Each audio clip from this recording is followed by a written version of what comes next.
I talked to a couple of the founders who are here today at HF0. Yeah. I was like, what should I ask Dave? And they were like, how does he get to those 10 teams? Because there are so many people that apply. They wanted to know how you got to 10 teams. So we use AI. How do you do that? Tell me more. Tell me the process. Like application, like what is that process? How long is that process? Tell us everything because they're very curious about it. Yeah. Oh man. Start zero. I mean, it's a constantly shifting process. This is, I mean, pretty much what we realize is the most important thing that we do. The most important thing that we do is select the right teams. Yeah. Right? The core of it. Like if we select the right teams, the batch is way easier to run. Right? Like, yeah. And if we, you know, it's this interesting thing where the stronger the teams are, for us at least, the less work and the more fun it is. Yeah. Everything's from that. Yeah. And so we spend a ton of time attracting the best teams in the world to HF0. And so since we moved to SF, which I really consider the kind of moment that this version of HF0 started. 2023, right? Is that one? The first batch, January 2023. 2023 or 2022? Yeah, 2023. You're right. Wow. So recent. 2 years. That's crazy. I know. I hadn't had time to stop and reflect on it until this New Year's when I went and meditated in Bhutan. And like, it was crazy to finally have 10 days where I was just completely offline, like reflecting. And I was like, oh, well, the residency works. Holy shit, it works. Very well. I was like sitting in meditation in Bhutan, like over a mountain. I was like, holy shit, this works. This like hypothesis that we had that we didn't know if it, like, we were like, knew we were a little crazy. We knew we were like kind of onto something like, oh, whoa, like the data is clear now. This works and it's going to continue working. Like, okay, what does that mean? And I still don't fully understand why it works. I have a hypothesis on it, but I do have clarity it works. I mean, it's just every single batch we're getting these results. Like you shouldn't be able to pick this well. Yeah. You should not be able to pick this well. Like the magnitude of which startups break out in HF0 and the speed at which they do so doesn't make sense. Like Sequoia is amazing at picking, and I would never venture to say that we're better at picking than Sequoia. We're really good at picking. Like, and I'll get to your question on how we pick and everything. We're really good at picking, but like we're not better than the best firm in the world.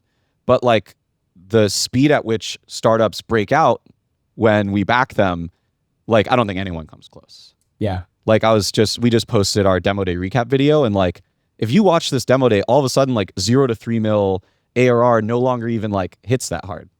It's kind of like insanity. But like I've been investing for 6 years. I've been in startups for like 12. Like 0 to 3 mil like takeoff in like less than a year. Like that's fucking legit. Yeah.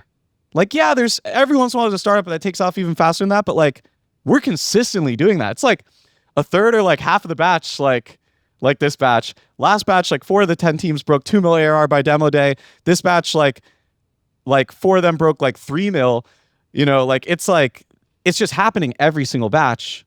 Like, but I still don't fully understand why. But I do know it's working.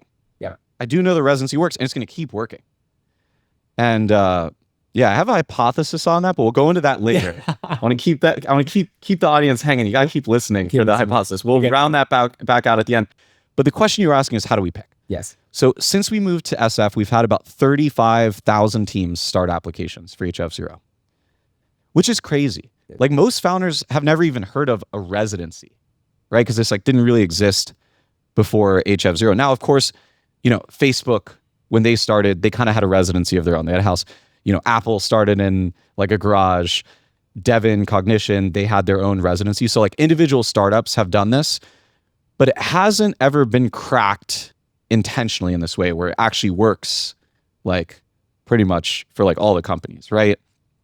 And so it blows my mind that this many founders now both know about HF0 and even know that residencies exist and like want to do them, or at least have some interest. They like start application, have some interest in doing them. Because it's kind of a pretty crazy concept. Like you're gonna like live out of the place that you live in and move into this house with other founders. Now look, everyone has their own bedroom, bathroom, and workspace. Like this isn't like a hacker house. This isn't like a bunch of bunk beds and smelling. This like we have like chefs who cook every meal. It's dialed in to your dietary preferences, super healthy food. Like this place is dialed in. It's the most like, it's like the Olympic training center for like top founders, and like your life is more dialed in than you can get anyway yourself. Yeah. But But now, we still have such a small team. We're having so many teams apply. And it was funny, like a year ago, we were like, we have all these startups and they're like these AI-driven startups. And we think about AI all the time. We're constantly playing with these tools. And like Evan and I are both technical, but like we're not really using it that much. And then Andrew D'Souza, the founder of Bordy. Yeah. If y'all have heard of Bordy, this shit's crazy. If you have not spoken to Bordy, you're like missing out on life. Bordy is this like AI being where if you talk to Bordy for 7 minutes, Bordy will constantly think of you every single day for the rest of Bordy's life. And based on what you told Bordy you want more of in your life, Bordy will suggest people that you should meet as it meets them, and what they're looking for aligns with what you're looking for. And Bordy is on a mission to meet every person in the world. And it's like growing like crazy. And so Andrew hit us up. Andrew was in the batch like a year ago. He was the founder of a company called ClearBank that at its height was like 2 or 3 billion valuation. And he's one of the most visionary people I know in AI. And he called me one day and he was like, Dave, why don't y'all use Bordy for your applications? He's like, and I was like, oh, dude, the AI is not there. Like maybe when GPT-7 rolls around. And he was like, no, it's there. You haven't tried it recently. And I love when I hear that from AI. Yeah. I love when you're like, you tried something and you're like, no, it doesn't work. And then someone who you trust calls you and is like, yo, it's there now. And we keep having these moments like Christmas every time. But I still don't believe him. So I was like, okay, let me try it out. And he was like, before you try it out, let me tell you, like, y'all are on the cutting edge of this stuff. You should be the first to implement this. Within 2 years, every venture firm is going to have an AI on their front end. Because think about it, they like turn down so many first meetings, and so many of the best founders are non-obvious. Yeah. At the outset. And actually, like, why turn down the first meeting rather than like have an AI do the first meeting? And then this is the crazy thing.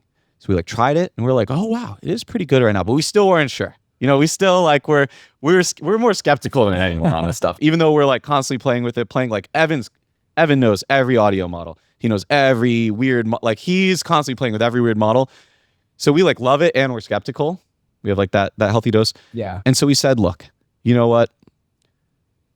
Here are the set of applicants that we were going to turn down. What if we give them a chance to talk to Bordy first? And we're going to give you, so taking a step back, and we're going to give you 6 of the 100 final round interview slots. And you can just pick, let Bordy pick, and we'll just see. And in our heads, we're like, we went through the applications, like we're really good at reviewing the applications. We have 2 people look at every single application. We've like figured out most of the stuff that looks good. Like 6 interviews would probably be a waste of time, but like no big deal. We ended up backing 3 of those 6 teams. We only backed 10 teams.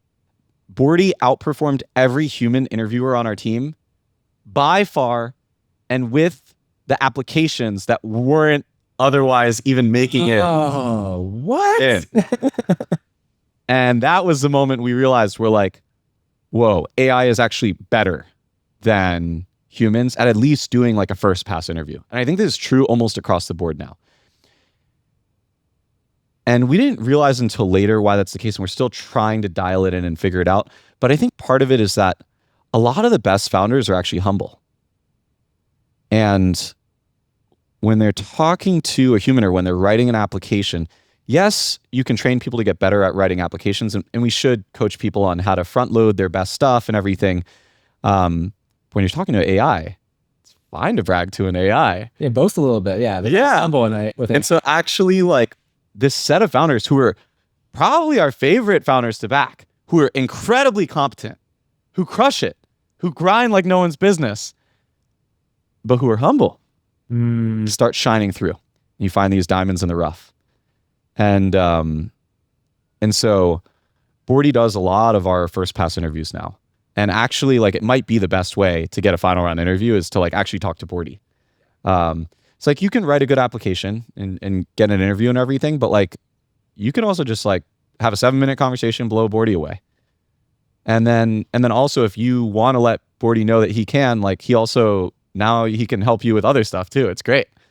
And so that's a big part of it. So pretty much, we go from thousands and thousands of applications to probably about 500 to 700 Zoom interviews and even more board calls, 1,000 plus teams.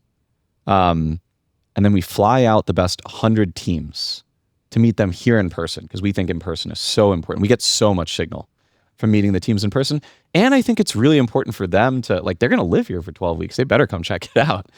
And when they come in the house, it's crazy. There's so many teams who are like, oh, we don't really know if we, 60% of the teams we back have kids now. It's like anyone who tries to tell me oh, I don't know if I can live in a residency. I'm like, 60% of the teams we back have kids.